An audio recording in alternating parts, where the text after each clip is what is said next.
हनुमान जयंती पर कर लें ये 7 उपाय, शनि की 7.5 और ढैया हो जाएगी बेअसर। हनुमान जयंती के दिन शनि की 7.5 और ढैया से परेशान हो रहे जातक कष्टों से छुटकारा पा सकते हैं। शनिवार के दिन मनाई जा रही हनुमान जयंती पर बजरंग बली की कृपा दृष्टि पाने के लिए हनुमान चालीसा, सुंदरकांड, सिंदूर का चोला समेत 7 उपाय किए जा सकते हैं। इनके जरिए आप शनि की 7.5 और ढैया से बचेंगे, साथ ही आपके कार्य भी बनेंगे। 12 अप्रैल शनिवार को चैत्र शुक्ल पूर्णिमा तिथि पर मनाई जाएगी। यह हनुमान जी की पूजा का विशेष दिन है। इन दिन हनुमान जी का आशीर्वाद प्राप्त किया जा सकता है। कहा जाता है कि हनुमान जी के भक्तों का शनि देव अनिष्ट नहीं करते हैं। इसलिए शनि देव की कृपा प्राप्त करनी हो तो हनुमान जी को पहले प्रसन्न करना चाहिए। इस बार शनिवार के दिन ही हनुमान जयंती है, यानी हनुमान जी को प्रसन्न करके शनि देव की कृपा दृष्टि प्राप्त करने का बेहतरीन अवसर है। वहीं 29 मार्च को शनि का गोचर हुआ था, तो अलग अलग राशियों पर शनि की 7.5 और ढैया का असर शुरू हुआ था।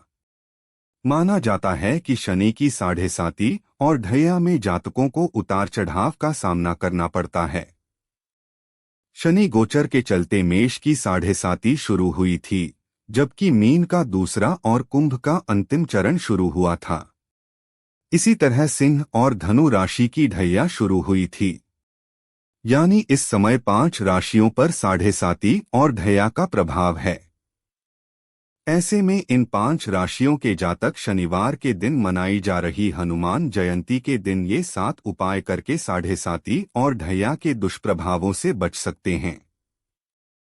वहीं अन्य राशि के जातक भी इन उपायों को करके अपनी कुंडली में शनि ग्रह को शांत कर सकते हैं और हनुमान जी का आशीर्वाद प्राप्त कर सकते हैं। हनुमान जयंती के दिन स्नान आदि से निवृत्त होने के बाद हनुमान जी की पूजा करें। संकल्प आह्वान आसन ग्रहण करने के बाद हनुमान जी को स्नान कराकर धूप दीप नैवेद्य आदि चढ़ाएं। हनुमान जी की आराधना करें। इसके बाद हनुमान चालीसा का 100 बार पाठ करें। फिर शनि चालीसा का पाठ करें। इसके बाद हनुमान जी और शनि देव का ध्यान करते हुए पूजन में जो भी गलतियां हुई हैं उनकी माफी मांगें। शनिवार के दिन हनुमान जयंती मनाई जा रही है। ऐसे में शनि की 7.5 और ढैया के प्रकोप से बचने के लिए सबसे पहले हनुमान जी की आराधना करें। पूरे श्रद्धा भाव के साथ हनुमान जी की आराधना करें। इसके बाद हनुमान जी के 108 नामों का 11 माला जप करें।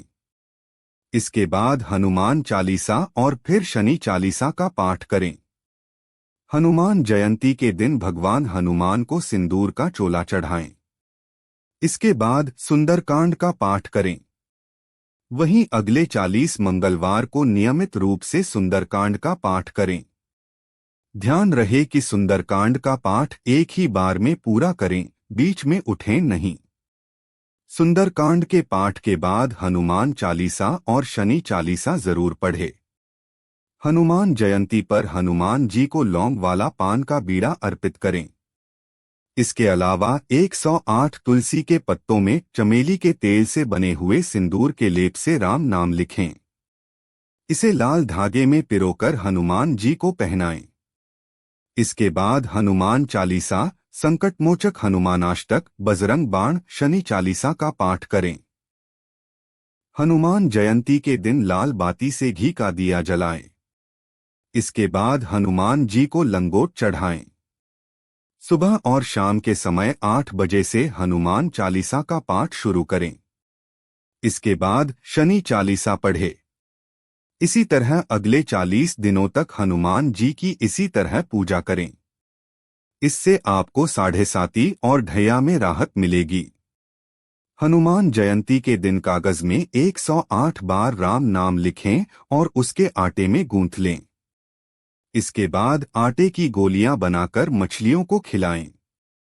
वहीं हनुमान जी को रोट लड्डू का भोग लगाएं। इससे आपको शनि देव की भी कृपा प्राप्त होगी। हनुमान जयंती के दिन हनुमान जी को कागजी बादाम चढ़ाएं। इनमें से आधे बादाम को काले रंग की पोटली में रखकर घर की दक्षिण दिशा में रख दें।